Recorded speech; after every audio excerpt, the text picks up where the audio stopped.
Após uma viagem para visitar o oeste do seu reino, o rei Mu da dinastia Zhou foi apresentado um curioso artífice e inventor. O rei perguntou ao artífice o que ele poderia fazer pelo rei. Eu poderia fazer tudo o que o rei quisesse, mas eu já possuo uma criação pronta que eu gostaria de mostrar. O rei então requisitou que ele trouxesse a sua criação no dia seguinte. No dia seguinte, o artífice retornou à presença do rei trazendo consigo um outro homem. Então o rei perguntou: quem é esse homem lhe acompanhando? Essa, meu caro rei, é a minha própria invenção, e ela é capaz de cantar e atuar. Em seguida, ele demonstrou as capacidades da outra figura humana que acompanhava ele. E ao tocar o seu queixo, o acompanhante cantou uma bela música. Ao tocar a sua mão, a figura fez uma série de gestos numa apresentação precisa. O olhar do rei foi de encanto justamente para a raiva. O rei começou a duvidar que uma criação tão impressionante pudesse ser de fato real. Então ele desafiou o artífice a provar que a sua invenção era de fato uma criação sua, e não uma pessoa usando zombar do próprio rei. Temendo pela sua vida, o artífice se dispôs a desmontar o seu companheiro, e removeu os seus dentes e línguas, cabelos e dedos, corações e outros órgãos, todos feitos precisamente com couro, madeira, tinta e cola. Extasiado pela comprovação das habilidades do artífice, o próprio rei questionou: teriam as capacidades humanas alcançadas aquelas do autor da natureza? Essa história foi contada no texto Iliese, no 3º século antes da Era Comum. Essa história é um relato antigo de uma criatura autônoma feita de partes mecânicas, o que hoje nós conhecemos como um robô. O texto Liese é importante para o taoísmo, uma das principais religiões da China. E esse conto sobre o robô que impressionou o rei Mu é lido como uma defesa da ideia de naturalismo, que basicamente diz que nós humanos não somos tão diferentes de máquinas, apenas feitos de outras partes. A ideia de refletir sobre as capacidades humanas através de criações mecânicas não é nova. O deus grego Hefestos tinha servos mecânicos, e o próprio Leonardo da Vinci, um estudioso do corpo humano, tinha planos esquemáticos para um robô humanoide. Em resumo, a ideia de robôs é antiga, e costumam representar ou grandes feitos de engenharia e trabalhos mecânicos, ou servirem de alusões a questões filosóficas que nos fazem questionar sobre a nossa própria humanidade. Se algo pode fazer tudo o que nós fazemos, mas ser feito de engrenagens metálicas, então o que somos nós? E por mais que essa questão filosófica seja interessante, o tempo nos mostrou que a nossa relação com robôs seria muito diferente do que havia na imaginação dos nossos antepassados há milênios atrás. Antes de entender como funciona a relação entre nós e os robôs, eu preciso responder duas perguntas. A primeira, o que é um robô? E a segunda, por que eles são assim e não assim? Então se sentem confortavelmente porque nós vamos começar.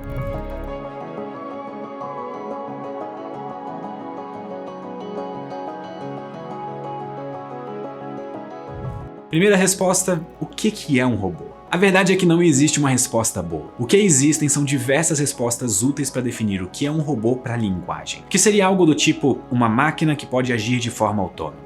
Só que a diversidade de objetos autônomos ou quase autônomos que nós convivemos hoje é enorme. O seu celular, por exemplo, é capaz de controlar uma playlist de música sozinho, mas a maioria de nós não consideraria o nosso celular um robô. Além disso, essa resposta de dicionário não nos ajuda a construir um robô. O que exatamente nós precisamos para criar um? E o que eles podem ou não podem fazer? No consenso atual, um robô precisa de 3 coisas. A primeira é a capacidade de perceber o mundo, depois a capacidade de tomar alguma decisão sobre o que ele está percebendo, e a terceira é a capacidade de mudar as coisas diretamente no mundo físico. E é justamente pela falta da terceira que a maior parte de nós não considera o celular como um robô. Ele não consegue se mover e agir no mundo físico, por mais que ele seja capaz de coletar informações sobre o mundo e processar elas. Será que o FBI tá me ouvindo agora? Isso é diferente do robô Eric, que foi o primeiro robô construído na Inglaterra em 1928. Ele era capaz de transmitir vozes que ouvia através de rádio para 2 operadores escondidos e então reagir a isso acenando e cumprimentando pessoas. E ele tinha as 3 capacidades desejadas. Ele conseguia perceber o ambiente, ele processava a informação, mesmo que dependesse de humanos para isso, e reagia a isso de forma adequada. Só que o Eric era um robô limitado porque ele dependia de humanos para ser controlado. Então ele não era verdadeiramente autônomo. Os primeiros 2 robôs eletrônicos capazes de processar dados usando circuitos como os de computador foram Elmer e Elsie, no fim da década de 1940. Esses robôs eram basicamente tartarugas mecânicas com cascas de plástico e conexões eletrônicas que tentavam imitar as sinapses do cérebro humano. Eles eram uma tentativa de demonstrar como a nossa própria mente funcionava. As conexões recebiam informações de um sensor de luz e um sensor de toque, e podiam controlar uma pequena lâmpada para emitir luz e movimentar os pequenos robôs usando motores. Os robôs não só eram capazes de desviar de obstáculos, mas eles apresentavam reações a acontecimentos inesperados, como por exemplo, ficar piscando a luz para a própria reflexão no espelho. Ah, que bonitinho.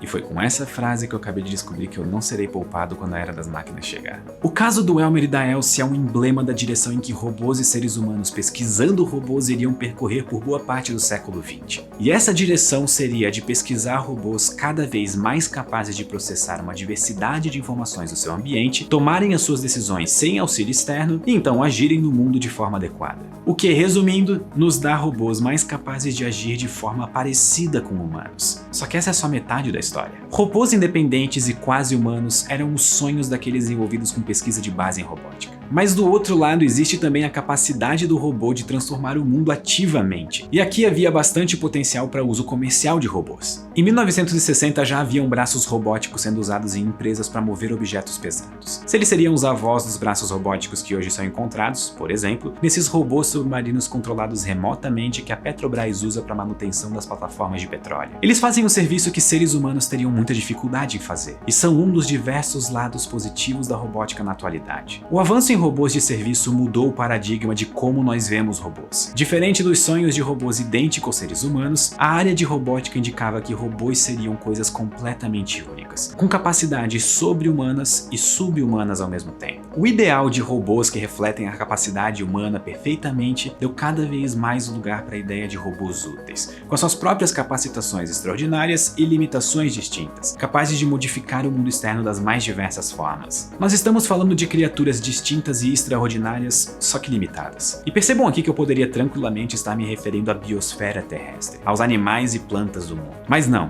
eu estou falando da diversidade de robôs, uma verdadeira robosfera.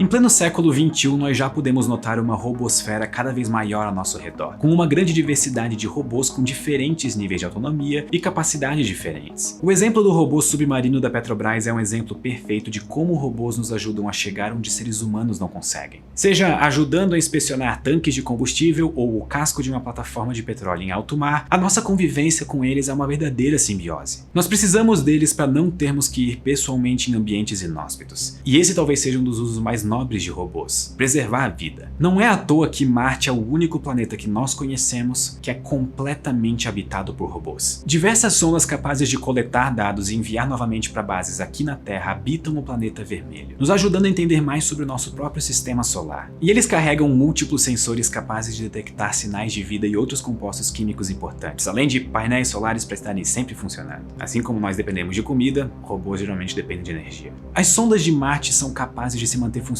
em lugares extremamente perigosos para humanos, nos ajudando na nossa missão de conhecer mais sobre o nosso universo. E robôs nesse estilo, capazes de realizar as mais diversas tarefas com poucas instruções humanas, altamente independentes, eram quase que o sonho da robótica no século XX. Mas da mesma forma que o sonho por robôs basicamente humanos dos nossos antepassados foi substituído por uma visão mais prática e útil de robôs, a busca por robôs autônomos e independentes também foi deixada de lado na virada do século. Uma mudança na sociedade levou também a uma mudança no paradigma sobre robôs e o seu futuro. Essa mudança, a internet. A internet fez para a comunicação o que os robôs quiseram fazer para tarefas físicas. Com a internet, a capacidade de comunicação humana foi drasticamente amplificada. Hoje você pode acessar quase toda a informação da humanidade de um retângulo mágico que cabe no seu bolso, desde que você tenha uma conexão com a internet. A ideia de conectividade extrema também influenciou a robótica, e o paradigma de robôs independentes migrou para a ideia de robôs intimamente conectados à internet, outros robôs e computadores. Robôs literalmente capazes de usar tipo um Google, como um repositório de instruções e ajuda para tarefas novas. Por exemplo, imaginem um drone autônomo, que realiza voos para vigiar uma região em busca de focos de incêndio. Ao invés de programar todos os possíveis cenários de voos imagináveis, talvez seja possível conectar ele a uma base de dados com as mais diversas estratégias para lidar com situações complicadas. Por exemplo, como voar em ventos fortes, ou então estimar a probabilidade de chuva forte para saber quando se proteger e pousar em algum lugar seguro. Ou ainda, como proceder caso ele encontre um ser humano possivelmente ferido ou perdido. O mundo real é cheio de desafios inéditos. E é impossível que quem programou o robô prepare ele para todas as situações imagináveis. Seres humanos são naturalmente bons em extrapolar o inesperado e lidar com algo novo. Já robôs nem tanto. Mas essa limitação pode ser contornada permitindo que robôs se conectem na internet e compartilhem informações e estratégias. Saber o que deu certo e errado para outros drones poderia ser a chave para o bom funcionamento desse drone que eu usei no exemplo. E sim, aqui eu estou saindo das aplicações modernas de robôs e indo em direção ao futurismo. Mas o que eu realmente quero apontar aqui é uma capacidade robótica que não é óbvia, que é justamente servir de ponte entre a internet e o mundo físico. O que o drone do nosso exemplo acabou de fazer foi usar um Google não para informações puras, mas sim para instruções de como atuar no mundo físico. A ideia de robôs com capacidade de perceber o mundo, processar o que perceberam, então agir no mundo, se cristaliza em algo totalmente novo. O mundo que o robô percebe pode incluir a internet e informações eletrônicas. Na verdade, atualmente é até mais fácil para robôs navegarem na internet do que no mundo físico. Só que isso está mudando, pelo menos um pouco. Avanços em impressoras 3D permitem testar novos designs de robôs quase tão rapidamente quanto você consegue planejar eles, o que é algo inédito na história da robótica. Graças à lei de Moore, computadores de bordo para robôs estão cada vez menores e mais poderosos, o que permite que robôs processem cada vez mais informação por conta própria, o que significa mais espaço para sensores e motores. E com a possibilidade de se conectar na internet, caso falte capacidade de processamento para um robô, ele pode muito bem pedir ajuda. Isso tudo é muito bom, só que nem tudo na robótica avança de forma tão suave. Existem duas frentes principais nas quais os avanços são mais incertos e erráticos, e essas são hardware e software. Hardware são literalmente os componentes físicos que os robôs vão usar para interagir com o mundo. E isso inclui câmeras e sensores para perceber o mundo e também motores para mover o seu próprio corpo robótico e o mundo ao seu redor. A dificuldade aqui é justamente os motores. Manipular o mundo com o uso preciso de força é extremamente difícil. E é exatamente por isso que os robôs da Boston Dynamics capazes de controle fino do seu movimento para manter equilíbrio são tão impressionantes. Máquinas têm muita dificuldade em controle fino de movimento em situações imprevisíveis. E o segundo lado em que as dificuldades vem é no software, a parte de programas de computador rodando no robô, processando a informação das câmeras e controlando os motores e o próprio movimento do robô. A melhor forma de entender a dificuldade aqui é comparar com um computador. Se você quiser criar um programa em um computador qualquer,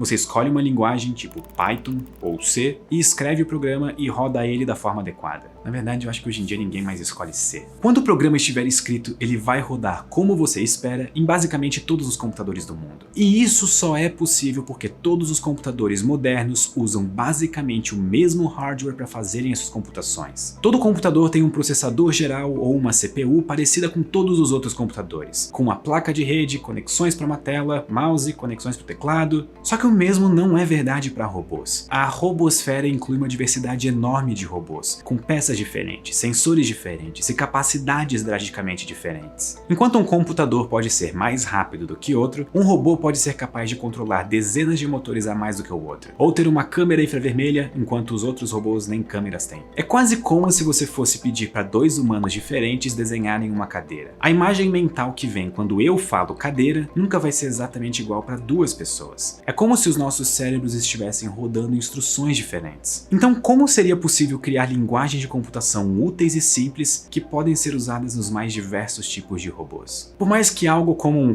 Python para robôs não seja necessário para fazer um robô, ter algo assim tornaria extremamente mais fácil e rápido de testar novas possibilidades robóticas, além de tornar mais fácil e prática a troca de informação entre os próprios robôs. Basicamente, cada robô diferente pensa de forma única, e é preciso lidar com a programação e comunicação de robôs basicamente caso a caso, o que é uma dor de cabeça. Não podemos saber quando e como essas duas partes da robótica vão avançar, mas isso não nos impede de imaginar possíveis futuros robóticos, onde fazer robôs se torna cada vez mais prático e os robôs cada vez mais conectados.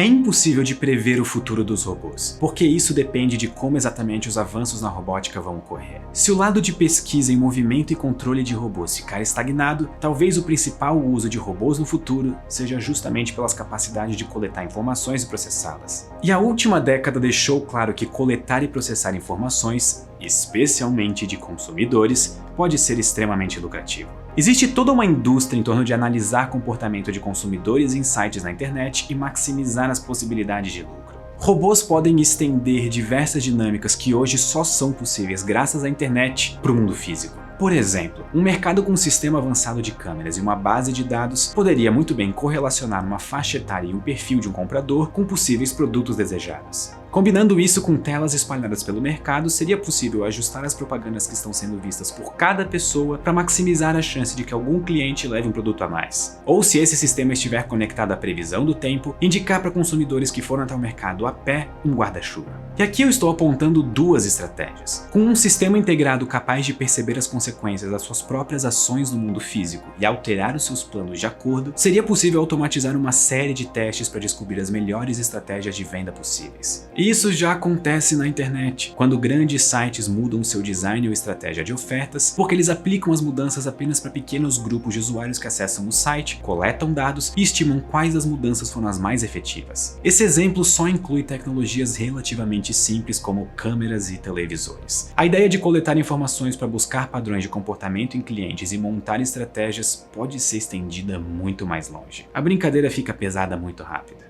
Drones sobrevoando locais públicos podem tentar estimar quais roupas estão em moda em um certo local ou quais são os mercados e comércios de preferência numa região turística. E se nós não nos preocuparmos com privacidade, adicionando o reconhecimento facial em um sistema como esse permitiria criar perfis individualizados preciosos e precisos sobre todos os clientes. Informações que provavelmente poderiam ser vendidas à internet entre negócios similares. Se o custo para sistemas baseados em tecnologias robóticas for caro, tecnologias como essa só serão acessíveis para negócios que já são grandes, possivelmente aumentando a desigualdade de poder entre grandes e pequenas empresas ainda mais. Por outro lado, se o custo de ter um robô se tornar cada vez mais barato e nós usarmos eles para objetivos pessoais se tornarem mais simples, existe um outro futuro robótico possível, um no qual nós viveremos cercados de robôs pessoais. Talvez a venda da esquina tenha um assistente robótico que simplesmente dá oi e é uma atração divertida, um diferencial. Ou talvez esse robô secretamente tenha a capacidade de chamar autoridades caso detecte algo considerado uma ameaça. E talvez, quem sabe, toda segunda-feira essa venda coloque uma compra feita pela internet num carrinho de supermercado autônomo que entrega as compras para um vizinho que tem, sei lá, robótica como hobby. Talvez crianças brinquem na rua de pique-esconde contra drones de brinquedo. Ou talvez elas tenham caixas cheias de peças para brincarem de construir os seus próprios robôs. Bairros turísticos podem ter robôs personalizados para ajudar turistas a navegar, talvez aprenderem e terem experiências em geral agradáveis. Um mundo futuro, possivelmente repleto de robôs distintos, fazendo coisas diferentes, com objetivos distintos,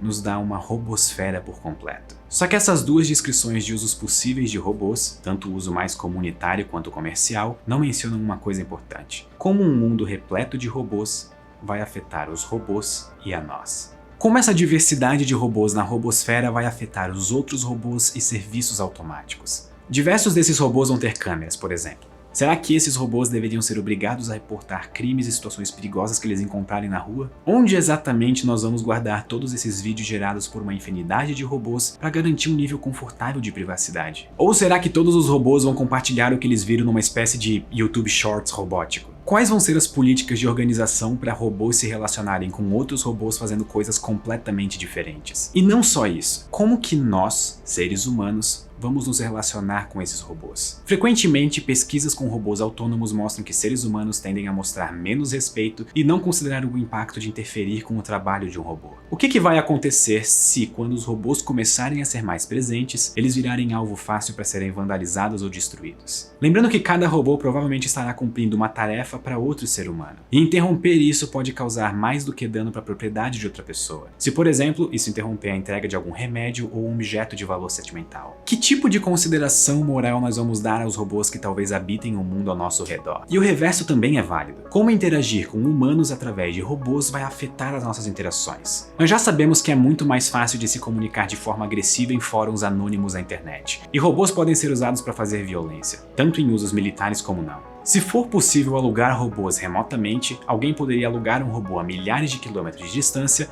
para, sei lá, arranhar o carro de uma ex-namorada por razões vingativas. Ou coisas piores. A questão fundamental aqui é a seguinte: da mesma forma que a internet removeu barreiras para a comunicação, robôs têm o potencial de romper barreiras no mundo físico, na capacidade de agir de forma direta. Robôs têm uma capacidade enorme de potencializar a capacidade humana de modificar o mundo ao nosso redor. E da mesma forma que o futuro da internet era um mistério nos anos 90, a exata forma com a qual robôs vão impactar a nossa sociedade também é. Só que as decisões e descobertas que vão impactar como a robosfera vai se relacionar com a gente vão ser tomadas pelas próximas gerações de engenheiros, pesquisadores e políticos. Quando as oportunidades de usar a robótica surgirem, é sempre bom pensar em como nós podemos usar robôs para potencializar a nossa capacidade para o bem, sem E eu sei que isso é clichê, mas nós já temos robôs basicamente tomando decisões de vida ou morte em conflitos militares de um lado e robôs salvando vidas em resgates urbanos no outro. Então, talvez o nosso futuro robótico não esteja tão longe. Quem sabe nós estamos tão acostumados a imaginar robôs humanoides que nós ainda nem paramos para perceber que eles já estão entre nós, só que de uma maneira muito mais discreta. Muito obrigado e até a próxima.